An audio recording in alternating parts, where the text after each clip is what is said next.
평강이 있을지어다. 행복한 가정은 하나님이 세우신다. 가정은 하나님이 세우셨기 때문에 국가도 교회도 가정도 다 하나님이 세우신 기관이에요. 특별히 가정은 그 모든 것의 기초가 되는, 하나님이 온 세상 천지를 창조하시고 친히 세우신 것이 가정입니다. 그래서 성경의 역사를 보면 가정에서, 가정을 통해서 하나님의 그 놀라운 구속과 언약의 역사를 이루어 가시는 것을 볼 수 있습니다. 예수님을 믿는 성도의 가정은 어때야 할까 하는 것이, 예수님을 믿는 성도는 어때야 할까라고 하는 질문과 같은 것입니다. 우리는 개인적으로도 예수님을 믿는 성도로서 매우 특별하고, 그렇기 때문에 가정적으로도 예수님을 믿는 성도로서 매우 특별한 것입니다. 우리들이 여러 가지 경제적인 삶의 형태를 소망하고 노력을 하지만 그 모든 것들도 예수님을 믿는 성도로서 하나님이 나에게 어떤 경제, 어떤 사회, 어떤 지위, 어떤 환경을 허락하시느냐 하는 것입니다. 계속해서 살피겠습니다만,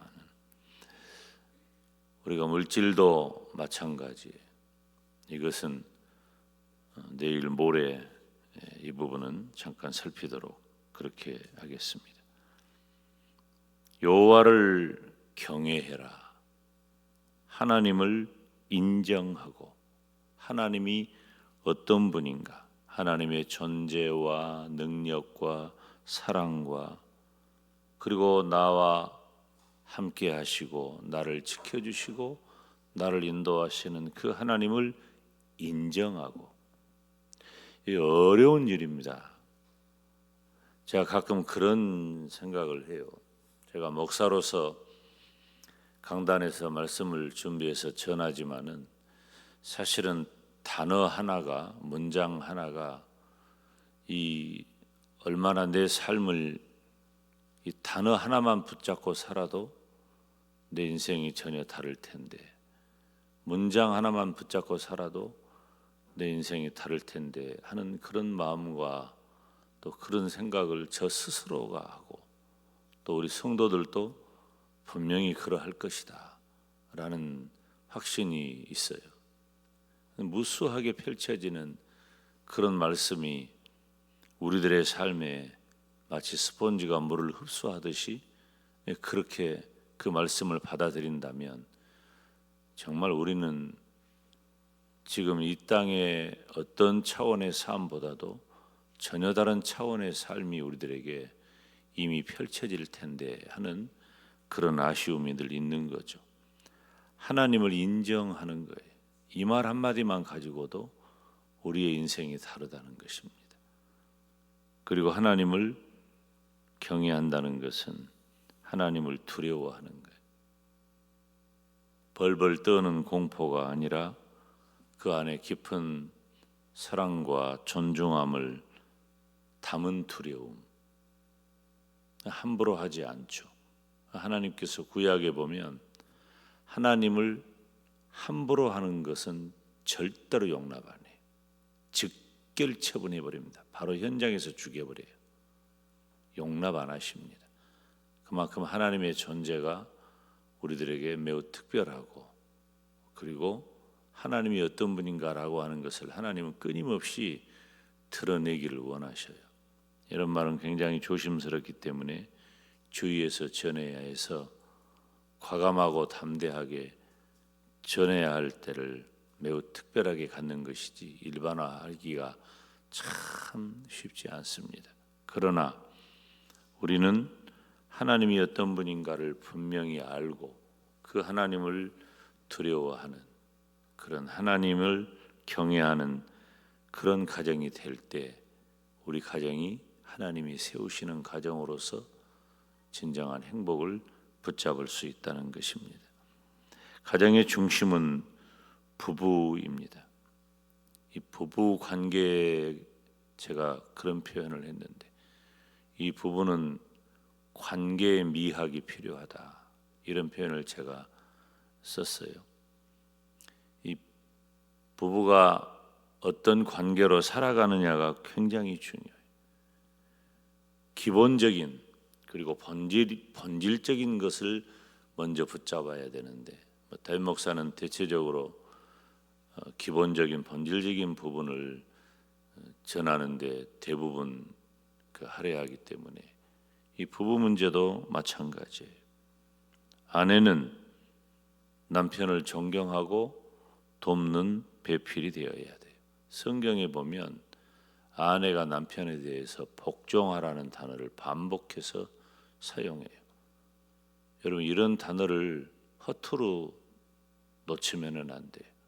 아내는 남편에 대하여 복종할 정도의 태도를 갖고 남편을 존경하고 돕는 배필이 되어야 하는 것입니다. 그러면 남편은 어떻게 해야 할까요? 아내를 사랑하는 것입니다.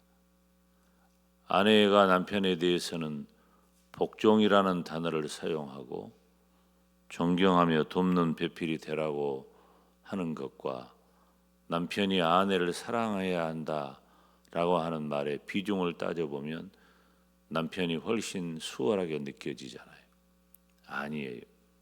남편이 이득 보는 관계가 아니라 오히려 남편은 그리스도께서 교회를 위해 목숨을 버리신 것처럼 아내를 사랑하라고 가르치셔요. 내 생명을 다 바쳐서 아내를 사랑하라. 그러면 남편과 아내의 관계에서 누가 더 비중이 있습니까? 남편이 훨씬 더 많은 것들을 포기하고 훨씬 더 희생적인 사랑을 해야 돼. 그래서 제가 결론을 내리기를, 남편이든 아내든 부부 관계의 미학은 희생적 사랑에 있다 하는 거예요. 누가 더 많이 누가 덜이 아니라 희생적 사랑으로 서로 사랑하는 것입니다. 자녀들에 대해서도 기본적인 우리의 태도는 자녀는 내 것이 아니에요. 다 여기서도 무너집니다. 우리가 자녀가 내 것이라고 하는 그런 이 내 심중에 있는 그 마음, 자녀는 하나님의 기업입니다. 인격적 존재로 나에게 보내셨어요. 그래서 내 자녀를 양육할 때도 내가 마치 내 소유된 무엇을 내 마음대로 만들어가는 훈련 과정이 아니라 인격적 존재로 양육하는 책임이 나에게 있다. 그래서 어떤 부모도 어떤 자녀에 대하여 함부로 할 권리는 없다는 것입니다. 자녀는 하나님이 나에게 보내주신 인격적 기업입니다. 가정 안에서 중요한 것은 감사와 찬송이 넘치는 언어 생활이 필요하다. 어제 아침에 제가 어떤 말씀을 드렸죠? 가정 안에서 우리들의 말투는 영적인 온도계라 그랬어요. 하지 말아야 할 것 있어요. 절대로 하면 안 되는 것. 비난하는 말, 불평하는 말은 하면 안 됩니다. 백해무익해서 안 된다는 것이 아니라 그런 말은 할 수 없어야 돼요. 어떻게 부모를, 남편을, 아내를, 자녀손을 비난할 수가 있겠어요? 이런 비난의 언어가 가정에 있다면 정상이겠어요? 비난과 불평의 언어는 버려야 됩니다. 그 대신에 고맙습니다, 미안합니다, 사랑합니다, 감사의 고백으로 가득한 가정이 되어야 돼요. 어제 숙제 내줬는데 다 하셨는지 모르겠어요. 오늘은 또 마치 어린이날이니까 우리 아이들을 마음껏 보듬어주고 사랑해 줄 수 있는 공식적인 기회잖아요. 주머니를 열 수 있는 기회도 되고요. 하나님께서 우리 가정 안에서 감사와 찬송이 넘치는 이 언어 생활만 잘 이루어져도, 말만 잘해도 가정이 전혀 달라집니다. 말에 실패하는 거예요. 말 한마디. 그런데 이 언어로 하는 것만 말이 아니에요. 눈빛과 태도도 언어예요. 눈빛에 언어가 있어요. 다정다감하고 진심을 담은 눈빛과 태도로 우리 가족을 대해야 되는 겁니다. 새벽 시간이기 때문에 많은 이야기들을 하지 못하는 면이 있지만 짧게 전하는 말씀 속에 우리들에게 가장 중요한 본질이 되는 그런 말씀을 붙잡기를 바라는데, 오늘 신명기 6장 6절 7절에서 반복되는 단어는 말씀입니다. 저는 오늘 예배에 대한 얘기를 잠깐 하려고 하는데요. 우리 가정 안에서의 언어가 영적인 온도계라고 한다면 우리가 드리는 예배는 영적인 보호막이 됩니다. 내가 예배하는 사람인가, 우리 가정이 예배하는 가족인가, 영적인 보호막이 되는 거예요. 예배를 드리는 시간과 여건과 건강과 믿음이 중요해요. 우리가 예배의 자리에 있다는 것, 예배의 자리를 내어놓는 시간, 예배를 드릴 수 있는 여건, 예배를 드릴 수 있는 건강, 예배를 드릴 수 있는 믿음, 하나도 쉬운 것이 없어요. 그런데 이 예배의 중심에 무엇이 있느냐? 이 예배의 중심에는 말씀이 있는 거예요. 말씀이 빠지면 예배가 아니에요. 가장 중요한 건 말씀이에요. 여러분이 공적인 예배에 나와서도 말씀이 중요하고, 가정 안에서 이루어지는 예배도, 개인적인 사적 예배도 말씀 중심의 신앙으로 살아가는 것이 너무 중요하다는 거예요. 오늘 내가 내게 명하는 이 말씀을 너는 마음에 새겨라. 그래서 그 말씀을 부지런히 네 자녀에게 가르쳐라. 말씀을 가르치라는 거예요. 집에 앉아서도, 길을 가도, 누워 있어도 일어나도 다 이 말씀을 강론해라. 말씀을 가르쳐라.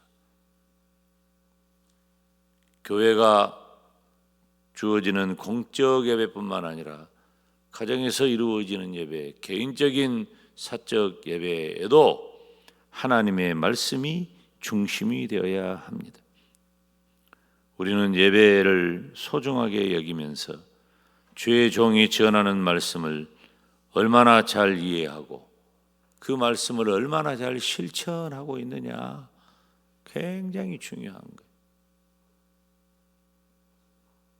예배에 한국교회 강단처럼 그렇게 많이 증거되는 설교도 세계교회 한국교회밖에 없어요.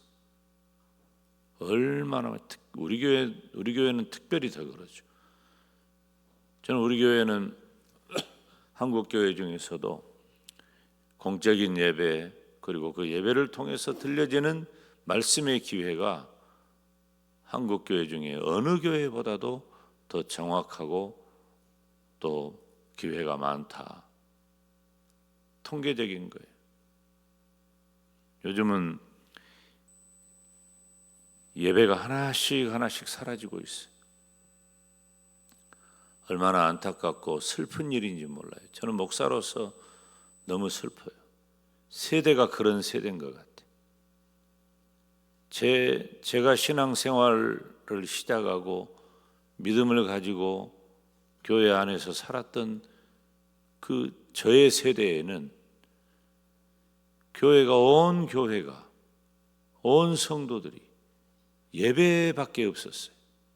다 예배였어요. 예배에 헌신했어요.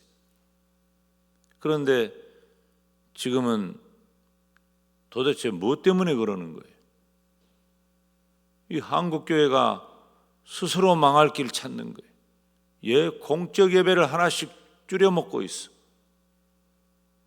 한국교회의 자랑이었던 그 고귀한 예배가, 한국교회 자랑거리 하나하나가 사라지면 한국교회가 어떻게 되겠어요? 가정도 마찬가지예요. 자식들 손에 헌금 쥐어주고 교회 가서 하나님 앞에 예배해라. 이것이 믿음의 가정의 모습이에요. 손에 헌금 쥐어주고 예배해라.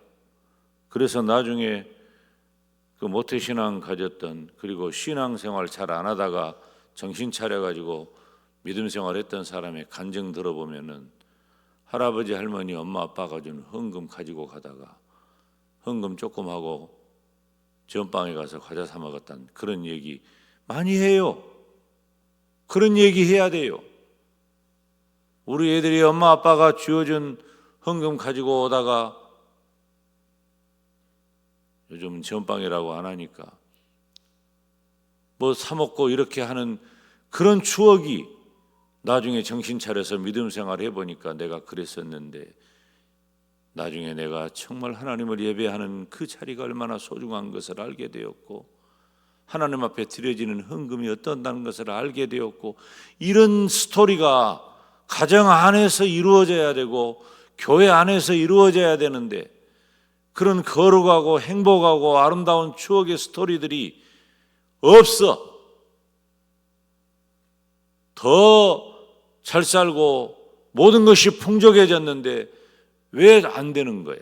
그게 더 철저하게 하나님을 예배해야 된단 말이야. 예배할 때 공적 예배를 소중히 여기고, 그리고 여러분, 공적 예배를 담임 목사는 결코 양보하지 않잖아요.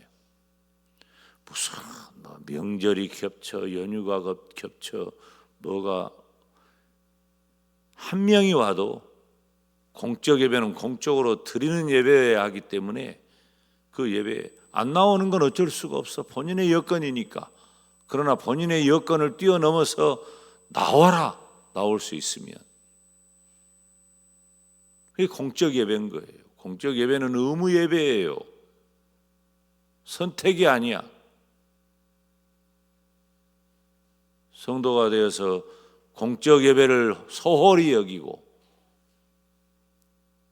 담임 목사가 성도 여러분들에게 정색해서 말하는 일이 몇 가지 없습니다. 솔직히 말하면 거의 대부분 제가 허용적이잖아요. 그러나 예배, 공적 예배 이런 문제 나오면 저는 경직돼요. 왜? 생명 같기 때문에. 하나님의 말씀이 우리들 가정의 중심이 되기를 주님의 이름으로 축원합니다. 그래야 사는 거예요. 그래야 가정이 세워지고, 그래야 하나님이 세우는 가정다워지고, 그래야 우리 가정이 비로소 행복한 겁니다. 예배 안 하는데 어떻게 행복이 있겠어요?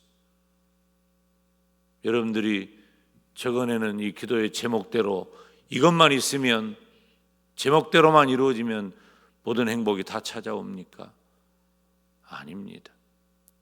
우리의 신앙의 중심에는 공적 예배가 있고, 그 공적 예배를 통해 우리들에게 주어지는 말씀이 있으니, 그 말씀으로 내 개인이 세워지고 가정이 세워질 때 행복한 가정이 바로 나의 가정이 되는 것입니다. 오늘 어린이날인데 사랑하는 우리의 자녀손들이 얼마나 귀하고 좋습니까? 어제도 제가 이렇게 길 가고 지나가다가 만나는 사람, 애들 보면 이뻐. 젊은 부부가 이래 하잖아요. 어디서 왔어? 얘가 이뻐요. 내가 사진 찍어줄까요? 그런데 그 소중하고 귀한 사람들이 하나님 앞에서 예배하고 산다, 말씀을 듣고 산다. 얼마나 복되겠어요. 아기랑 자기랑 행복하게 사는 것은 하나님의 말씀, 예배밖에 없다. 오늘 우리가 이렇게 기도해야 돼. 하나님, 내 가정이, 내 자녀손이 하나님을 예배하는 말씀 중심의 가정이 되게 하여 주시옵소서. 주님 이름 부르며 기도의 자리로 나아갑니다. 주여, 주여, 주여.